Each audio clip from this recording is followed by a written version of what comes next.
Welcome to Keen on Yoga. This is the Keen on Yoga podcast, and I'm your host, Adam Keen.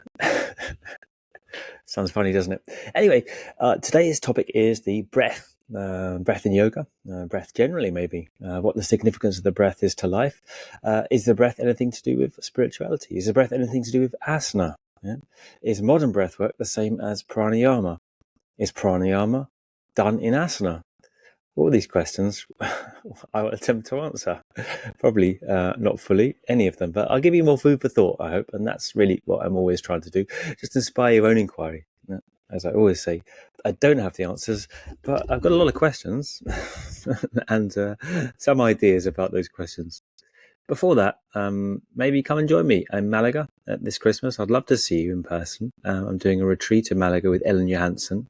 She's doing the meditation. I'm doing the yoga part.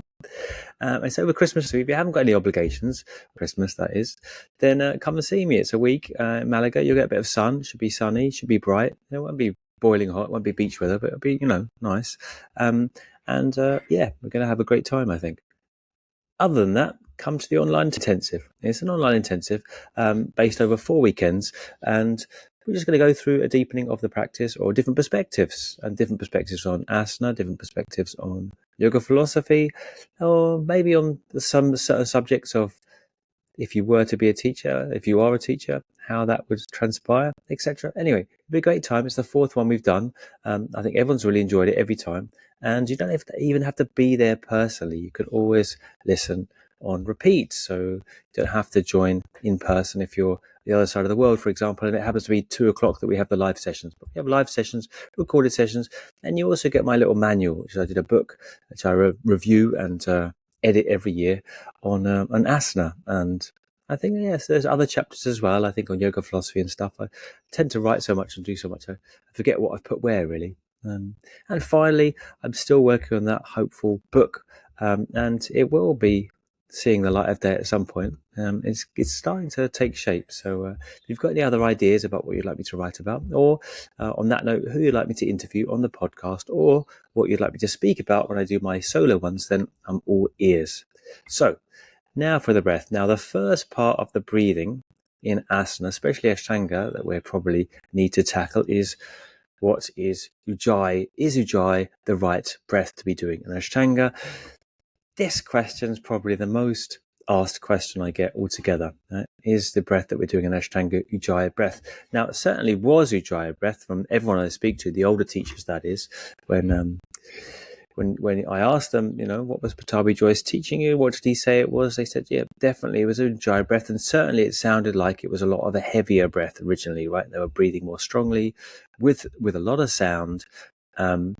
Not inherently wrong, but it's definitely changed. I mean, when Sharat took over more, even when Pattabhi Jois was still alive, they started to say it was free breathing with sound. Yep. So it's a lighter breath was encouraged, not so intense, not so heavy. And certainly, as I said, the OGs, they were doing that heavier breathing, which is not bad, because I think, when you look at modern breath work, and again, we're going to be constantly kind of parlaying or constantly kind of oscillating between modern breath work and traditional yoga takes on the breath here. When you look at modern breath work, they use a heavier breath often, like almost a hyperventilation. I think they call it hypertronic breathing, something like that. Hyperventilation, basically.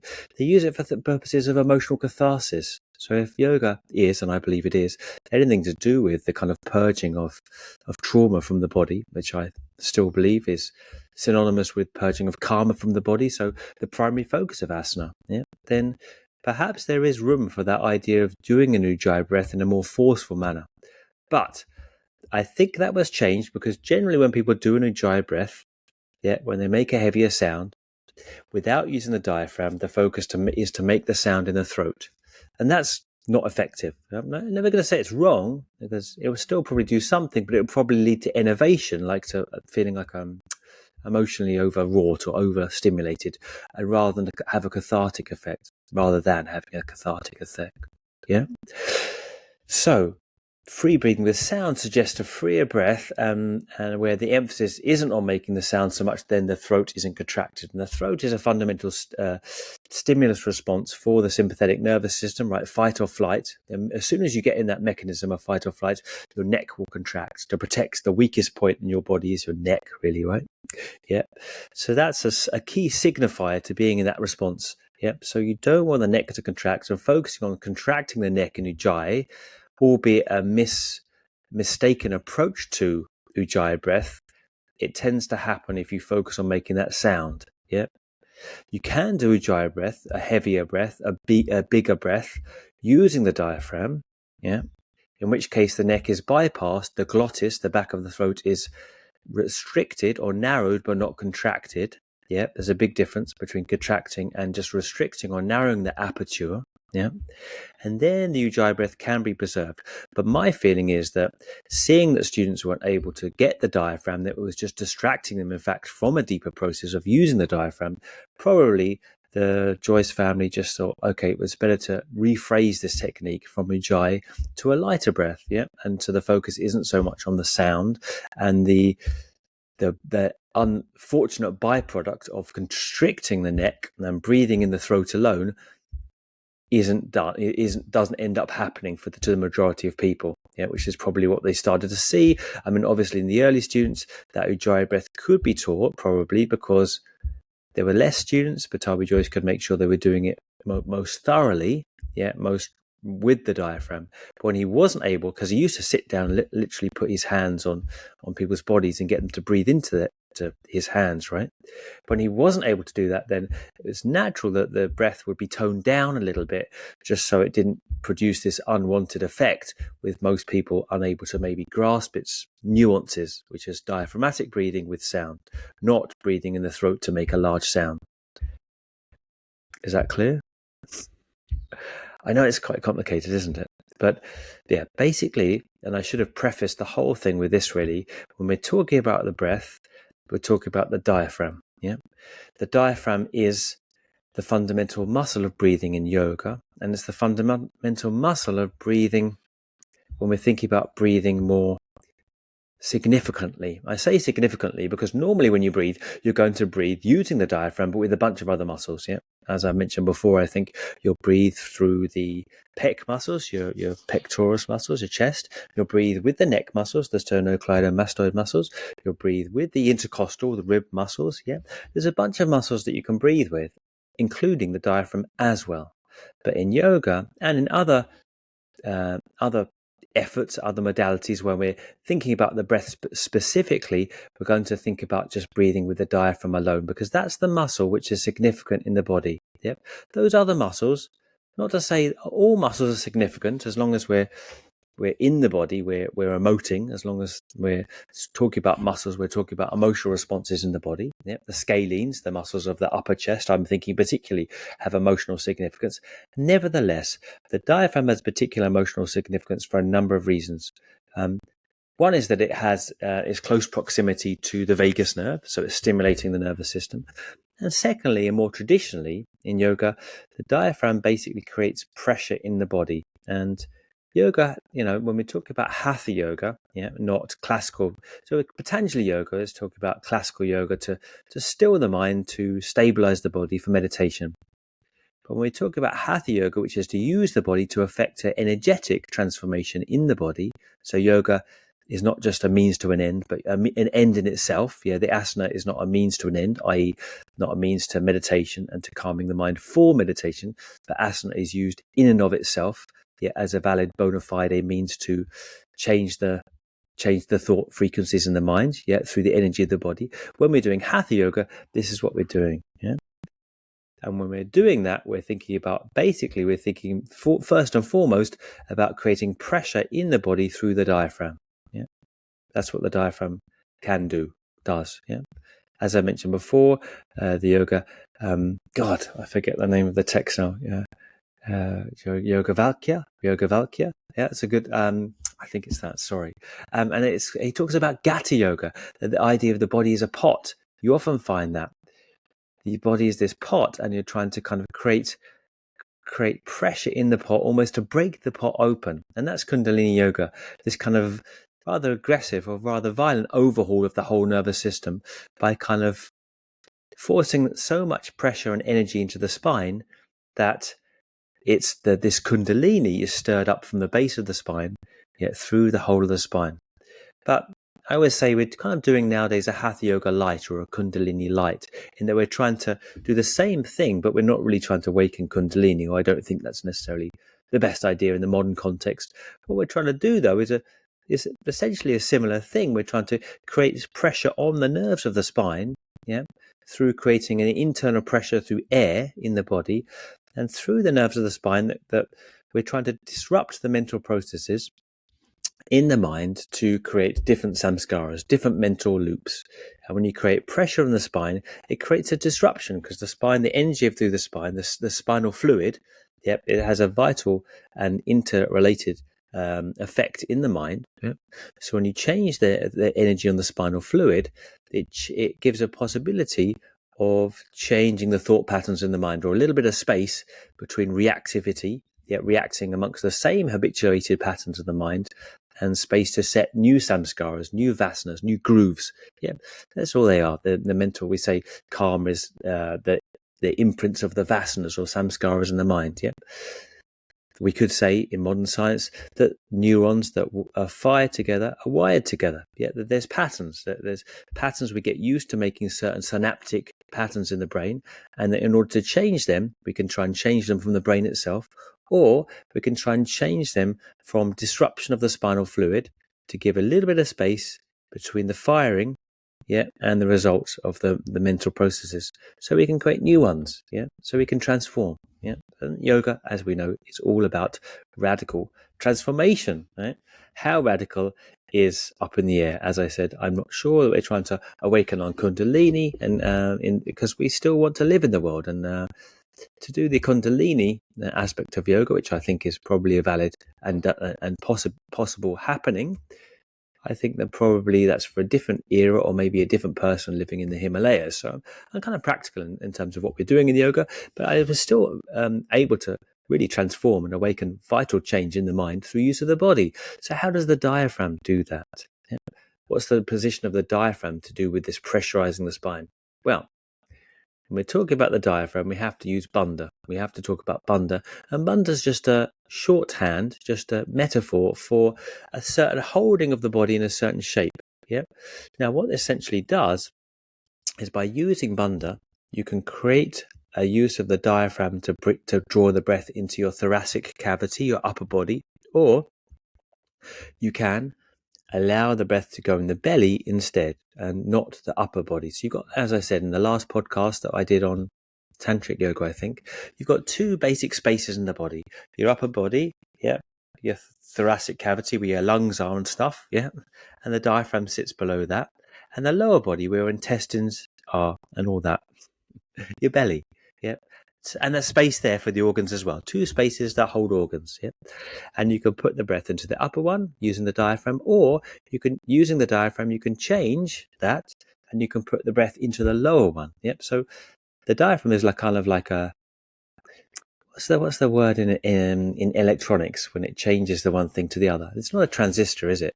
But it's like a switch, basically, and it can do either, but only if you use the Bandha. So this is the main, well, one of the primary, it's not the only use of Bandha, but one of the primary uses of Bandha is to do this, to change where the diaphragm operates, so it can put the breath into your thoracic cavity or your abdominal cavity, right? Now, before I'm going to explain how we do this, which is a little bit technical, not really, but a little bit, I'm just going to explain why you do that, right? So why you do that? Well, this is to do, and then again, broad strokes here, generalizations, folks. Why you do this is that you have the sympathetic and the parasympathetic nervous system, and they need to work together in the body. Again, broad strokes, because it's never so binary as that, but nevertheless, it's an easy way to understand that. The sympathetic is like the accelerator in our system. It winds us up slightly. It well, not necessarily in a bad way. It stimulates us. It makes us active. The sympathetic nervous system is stimulating. The parasympathetic calms us down. People call it rest and digest, as opposed to fight and flight. Neither are. It's not just the parasympathetic is always good and the sympathetic is always bad. You need both. And you need to be able, in life, I'd say the effective living in life is to be able to toggle between a slightly aroused state of the sympathetic nervous system, your accelerator, and the generally relaxed or at ease state of the parasympathetic nervous system, which is the brake. Yep. So you need to be able to go between the two fluidly. Yep. Now, breathing in the thoracic cavity is stimulating to the body. It's getting to the sympathetic nervous system because of where the pressure goes and the impact on the nervous system, or maybe the vagus nerve or what's up there, happens to put one into the sympathetic nervous system state. Yep. Breathing in the belly tends to do the opposite. Abdominal breathing is very much to do with stimulating the parasympathetic nervous response of rest and relaxation. Yeah. So outside yoga, before I forget to say this, outside yoga, you're probably doing neither too much, right? The diaphragm is at play, but it's not being used ultimately. Yet when the diaphragm is used as the only significant muscle of breathing, it's doing one or the other. Well, that's the effect. Trying to do one, get into the accelerator or get into the brake system. Yeah. But normal breathing outside yoga, I advise, is just simple normal breathing. At times, maybe when you're stressed, then maybe you might particularly try to use the diaphragm. Yeah, you can put your hand in your belly to breathe more there, to calm yourself down. And that's probably a good idea, in fact. But, when you're okay, just moving around the day, I wouldn't say that you should focus overly on doing one or the other. In fact, I think it's a bad idea. Yeah. It's too much for the nervous system either way. Then, unless you're in a stress state, as I said, normal breathing. Yeah. Just don't focus too much breathing, but also trying to recognize that you can breathe using the diaphragm as well. Because I think often when we're moving around, we do breathe over shallowly, and then we probably don't use the diaphragm as much as we should. We're probably just breathing in the, mainly in the neck, in the upper collarbone, chest area. Yeah, so still probably could use a deeper breath, but nevertheless. This is when I'm talking about these type of breaths, I'm talking about particularly when we're doing yoga or other breathing modalities, whether pranayama or other breath work, or Feldenkrais method, Alexander technique, martial arts, etc., or even maybe certain sports. So where was I with that? So thoracic breathing is the kind of accelerator, is the sympathetic nervous system. Belly breathing is the brake, is the rest and digest, is the parasympathetic. And you can do either depending on how you use the diaphragm, which depends on your grasp of Bandha, on the lower abdominal muscles and what you do with them. So when we're doing asana, we're mainly trying to stimulate the nervous system, believe it or not. This is because we're doing hatha yoga and not classical yoga. If we were doing classical yoga, the Patanjalian response to yoga, we maybe would just simply be doing parasympathetic nervous system breathing, right? Belly breathing. Just trying to calm ourselves down in preparation for meditation. As with my recent podcast with Eddie Stern that will be released fairly soon, he particularly is interested in this calming of the nervous system, the use of yoga to get into the parasympathetic nervous state. As my question to him that you will see, I don't essentially agree with this. I think if we're doing, as much as I believe that I and generally using a number of asanas would be more expected, we could be thinking of more doing the hatha yoga take the hatha yoga approach to yoga, which is stimulating the nervous system. Hatha yoga, based on the idea of raising the energy through the body or creating a stimulating effect on the spine, is to do with stimulating the nervous system and not calming it down. It's tantric. It's, if we, again, broad strokes, we either do a classical yoga approach, to do with meditation, to do with cleansing, calming the mind, or we're doing the hatha yoga approach, which is to do with using the energy of the body and often stimulating the emotions, stimulating our minds, in order to come to the same place. It has to be said, but two different approaches, right? So, having said that, when we're doing yoga, we may be doing just belly breathing and asanas that calm us down, as Eddie mentions in the podcast quite nicely. And you can look forward to that one soon. Or we may be trying to stimulate the nervous system, and this is the irony of yoga. That it's actually, if we look at what we're doing, and I tried to say it a minute ago, if we look at all the asanas we're doing and the way that we're doing it, it actually much more falls within the idea, the precedent, the tradition of hatha yoga than classical yoga, really, which is only to use a few asanas, and where we're using quite a lot. So it would suggest that we're coming from that tradition, not the other. Although we could do our asana practice according to classical yoga as well, I'm sure. Nevertheless, if we're stimulating the nervous system, which I suggest we are, then we're breathing thoracically. So we're using the diaphragm thoracically. When we're doing closing postures, certainly when we're doing breathing exercises, oftentimes, and especially when we're trying to calm ourselves down after asana practice, i.e. the closing series and maybe sitting afterwards and breathing, we might be doing belly breathing just to regulate the nervous system after the stimulating effect.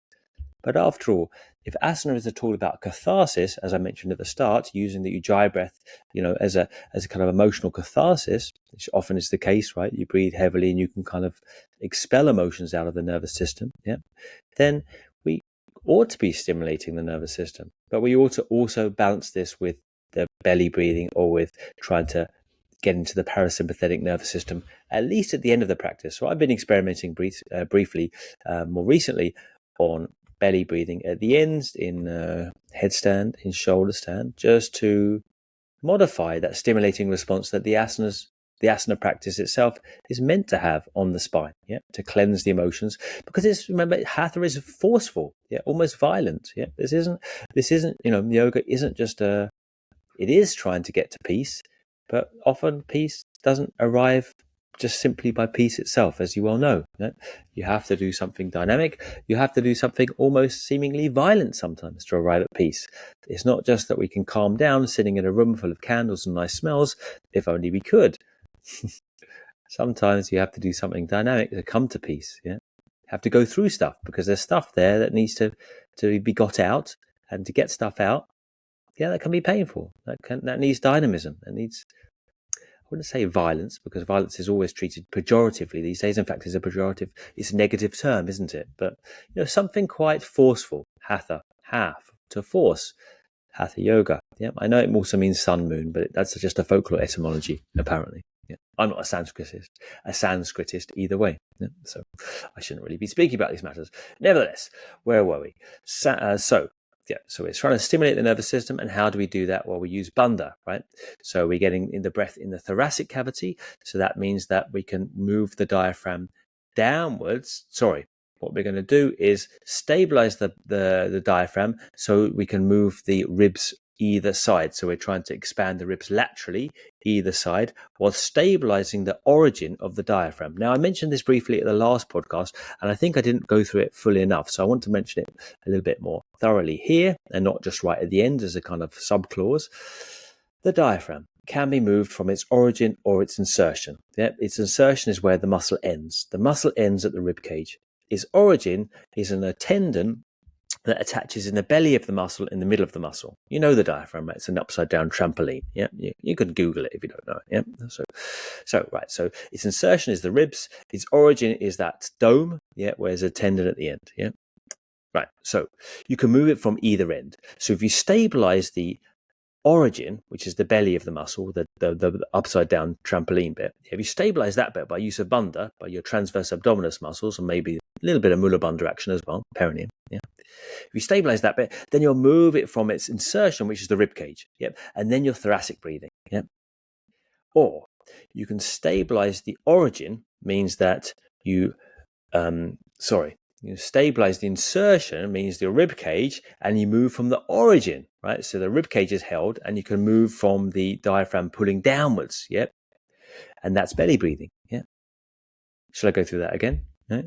So you can move from its insertion or its origin, right? If you stabilize the origin, then you're doing thoracic breathing, right? So the dome bit doesn't move because you've used the lower abdomen to kind of hold that area in place, and then you can move from the insertion, which is the rib cage. So of course the diaphragm will pull down slightly, but it's not maximized, right? So the belly doesn't stick out. The belly is held in slightly, as in Uddiyana Bandha. I know it's not the classical rendering of Uddiyana Bandha in Hatha Yoga, but a light Uddiyana Bandha, where the stomach isn't fully sucked in, but the navel is held slightly. Again, we're translating all these old Hatha terms into modern usage, right? Because they need to be updated somewhat, right? Okay, or you can move the diaphragm from its origin and stabilize its insertion, right? So in which case, the rib cage is held firm, and the origin moves, which is the diaphragm pulled firmly downwards towards the groins, and the belly sticks out. The belly starts to push out, i.e. belly breathing. Yeah. Try it both ways. Yeah. Put your hands on your rib cage and try and breathe into your hands outwards. And then relax your belly, yeah, because you're not using Bandha to do belly breathing, abdominal breathing, yeah. And now, but you're slightly holding your rib cage, yeah. So you can push out the belly, put your hands on your belly, push it out, and that's belly breathing. So that's the brake, yeah, the parasympathetic nervous system, the rest and digest. And thoracic breathing is the accelerator, the sympathetic nervous system, the fight or flight. I hesitated to say fight or flight because it's not exactly that. It's not like always negative. You need the sympathetic nervous system to do anything dynamically, after all, right? And also, to go through stuff, to transform, to change. Yeah. But you also need that to be able to go between the two states. And the problem is, in modern times, we're overstimulated generally. So that's why, understandably, people like Eddie Stern and others suggest that what we're trying to do with most of these kind of holistic modalities is get into the parasympathetic, because we don't get into that at all these days. We're overstimulated. We're in a constant mode of stimulation and we never drop down. Yeah.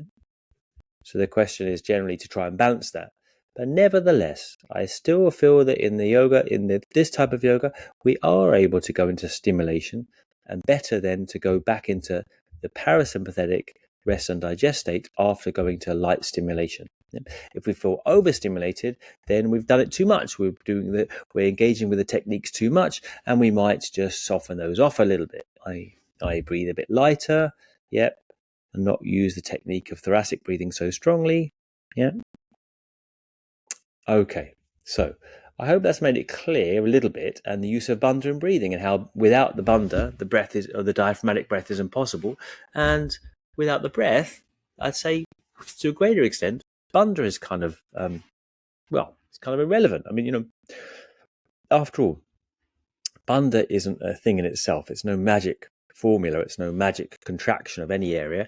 Its usage is practical, right? To create the breath and also to create a vital shape in the body where the pressure is held in the central channel area, i.e., that's Hatha yoga terms, but in practical terms, where the pressure is held in the trunk, yeah, and not dispersed through the limbs.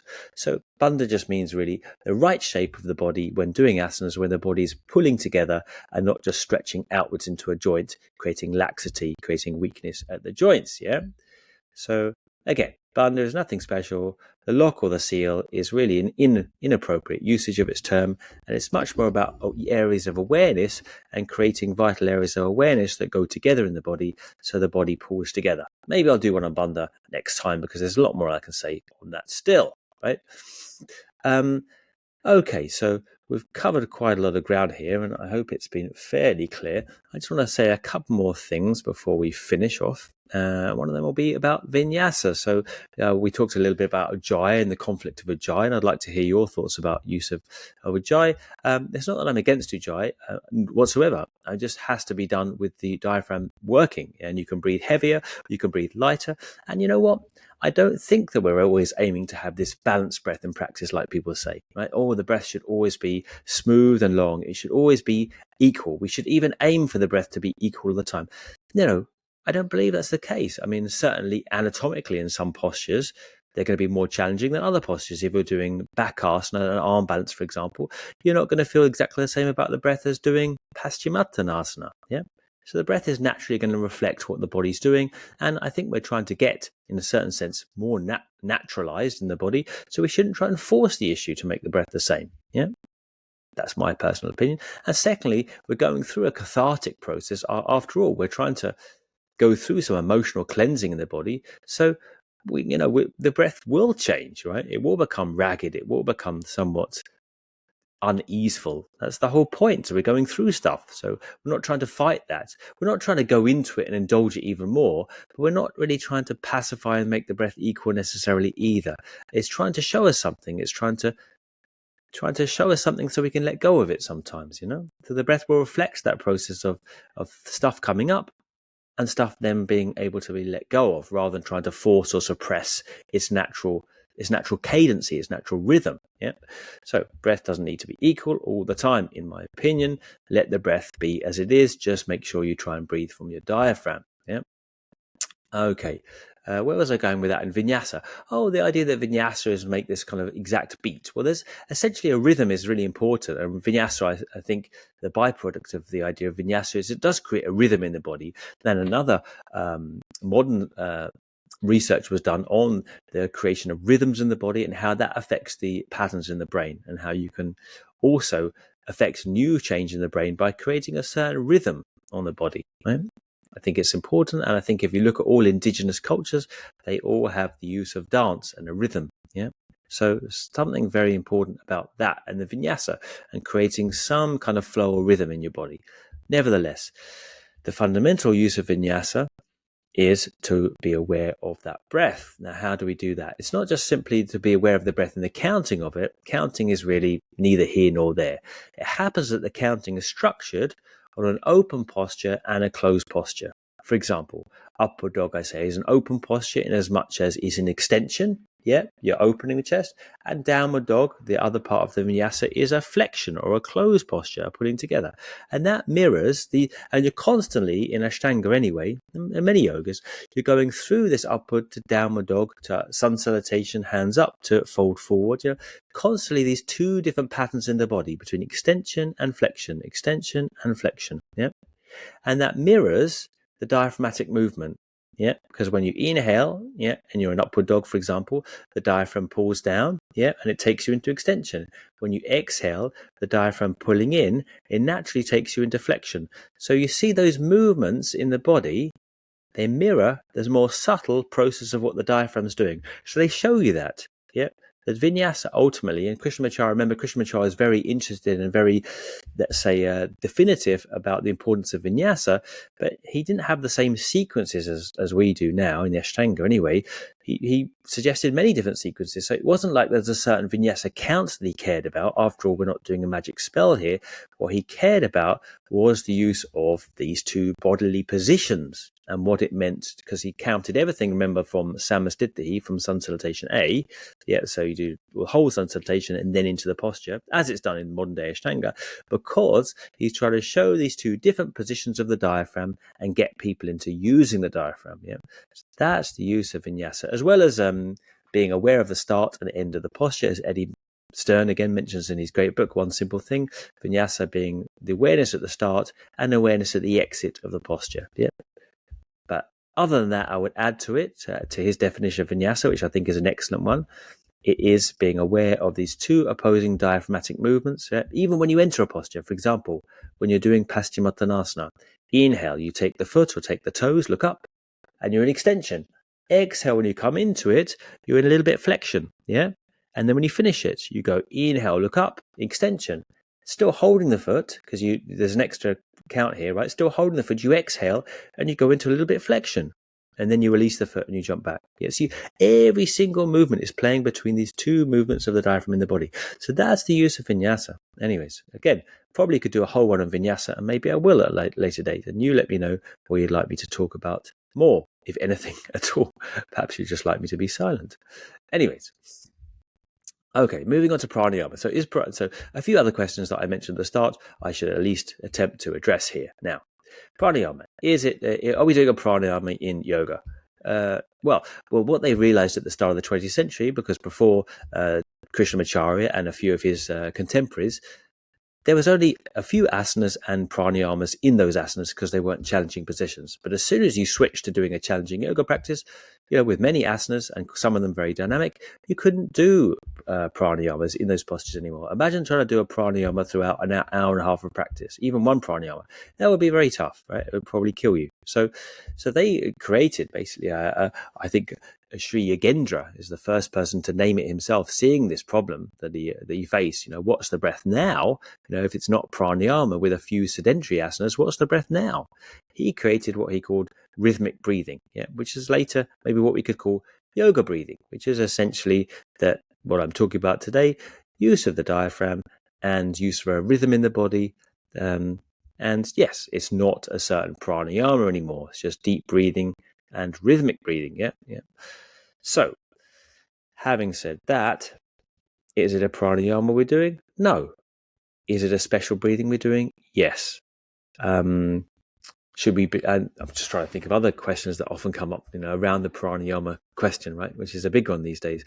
Does it lead to possibilities of pranayama, the yoga breathing? Yeah. Is it a basis for pranayama? For sure it is. Absolutely for sure. I mean, if once, before you can really effectively do pranayama, you need to ascertain the ability to control your diaphragm. If you can't control the diaphragm and breathe from your diaphragm, then pranayama will somewhat be effective. I'm not saying it won't be effective, but it'll be less effective than it would be, a lot less.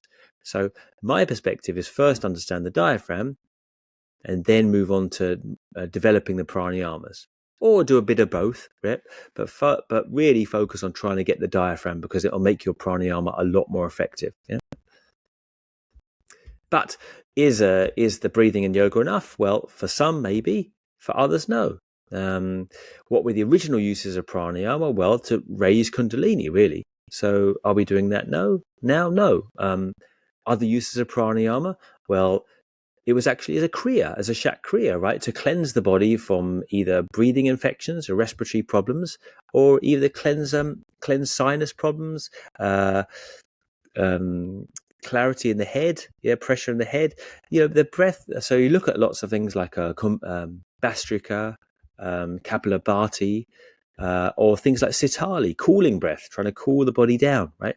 They're actually kriyas, they're actually therapies, physical therapies. So you can see pranayama used for that, and then you can see pranayama used for raising kundalini, and as a byproduct of that, you can see pranayama used slightly more therapeutically for trying to kind of balance the body. And when we talk about balancing the body in the tantric terms of hatha yoga, we're talking about trying to regulate the breath between the two nadis that run either side of the middle nadi, Sushumna nadi, the central channel, which is the spine. Either side, you've got Ida and Pingala, and they're active and passive, respectively, hot and cold, logic-based, creative-based, intuition, activity. The Ida and Pingala represent our two parts of ourselves. We used to say masculine and feminine, although we don't use those kind of terms these days, but you get the idea, right? And they run either side of Sushumna. And so, for example, in doing something like Nadi Shodhana, right, you're trying to regulate those channels, right? Because generally you'll notice during the day, if you actually try it, the alternate nostril breathing, right, that one nostril will be blocked and the other nostril will be open. And then it alternates, I think, every 90 minutes or so between each nostril, with a short window where both nostrils are active at the same time. And that's what you want in life. And that's a kind of precursor to Kundalini. They say you can't activate the central channel before you've cleansed both Ida and Pingala, so they're flowing together. But usually we either got the energy and the breath in Pingala or Ida Nadi. And then we have a short window of lucidity when they both flow together. Because, of course, we need creativity and we need reason and logic. We need to be active as well as passive. These are the two kind of the dualistic aspects of our being. So another use of pranayama as a precursor to the whole kundalini thing of exerting pressure on the body, and basically that's the other use of pranayama, to really create pressure. I'll come to that in a second. Was just the balancing of the different dispositions we have, basically, through balancing of these different channels, the Ida and Pingala, through their use of the nostrils. The Ida connects, so Ida runs up I'll try and get this right now. Ida runs up the left and it goes into the right nostril. Pingala runs up the right and it goes into the left nostril, I believe. You may correct me there. Anyway, what you're trying to do in Nadi Shodhana is alternate nostril breathing to release them both. So you're free flowing through both nostrils, right? So you're balancing Ida and Pingala in the body. So there's another use of pranayama. So therapeutically, pranayama is used to cleanse different structural problems. Health problems. And then there's this balancing, kind of almost balancing the nervous system. And then there's the idea of Kundalini, where it's using heavy pranayama to pressurize the spine even further. And that's basically not pranayama as such. It's the use of holding one's breath. Kumbhaka it's called. Again, kumbh is a pot. So I mentioned before this idea of Gata yoga, which is the treating the body, the trunk of the body, as a pot and trying to create pressure in this pot to stimulate the nerves of the spine. And the ultimate way to do that was simply to hold one's breath, either on the inhale, which is called, I believe, Antarkumbhaka, internal kumbhaka, or on the exhale. So you fully exhale and then you hold your breath. Baha kumbhaka. May have got that mixed up the wrong way around, but you get what I mean. So you could do that as a means of creating further stimulation of the spine. And in fact, if you look at the Yoga Makaranda of Krishnamacharya, he didn't just recommend to follow Vinyasa. Often in the postures, he actually recommends certain kumbhakas, certain holds of breath, which is completely lost in modern Ashtanga. The idea of holding one's breath in a posture, very, very unpopular in the modern context of teachers. Anyways, so this you can do, and I'm not saying I'm recommending it or not non-recommending it either. A little bit you can play around with a little bit, and naturally the breath suspends at certain points, I think, anyway. And this creates a certain pressure build up in the body when you hold the breath, on the exhale or after taking an inhale. Creates a further stimulation of the spine. So this is the other use of pranayama. So really, I mean, even when you look at Patanjali, and of course he was doing classical yoga, not tantric yoga. Even when you look at his detailing of pranayama, he doesn't say that pranayama is a certain rhythm, creating different rhythms of breath. He talks of pranayama as the pure suspension of breath altogether. When breath ceases, that is pranayama, Patanjali. So it's a funny thing that modern yoga has taken pranayama as certain breath rhythms, because really pranayama is about kumbhaka. Doesn't mean that we can't use pranayama for different ways. It's just to get a grip of what it was and how we're using it now, right? And what's the difference between that and breath work then? So breath work, I would say, is more about rhythmical breathing. I'd say pranayama, classical pranayama at least, is more about holding one's breath.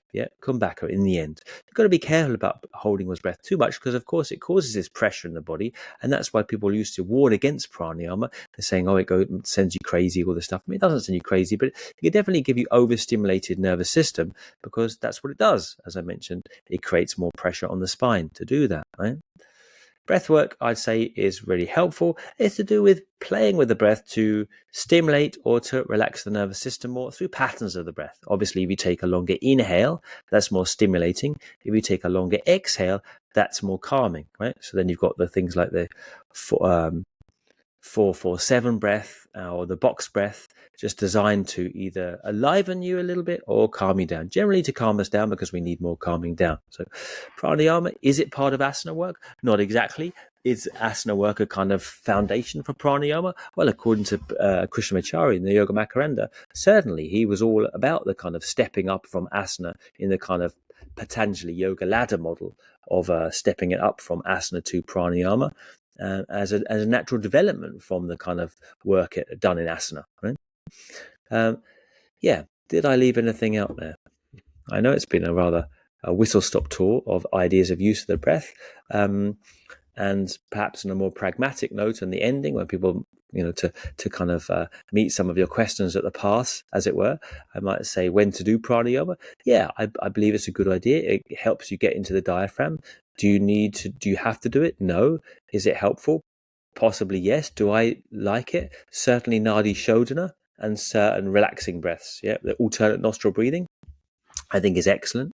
And certain pacifying breaths, I think, for the modern era, when we are generally overstimulated, and very, very helpful. When to do it, before or after practice? People often mention this. Probably after, I'd say, but either. It's always, look, I think when looking at yoga, it's easy to make it's easy to make the assumption that things have always been a certain way and they're divinely given, because that's obviously the context in which yoga frames itself, that all this stuff was passed on from divine sources and has never changed. But that's not the case.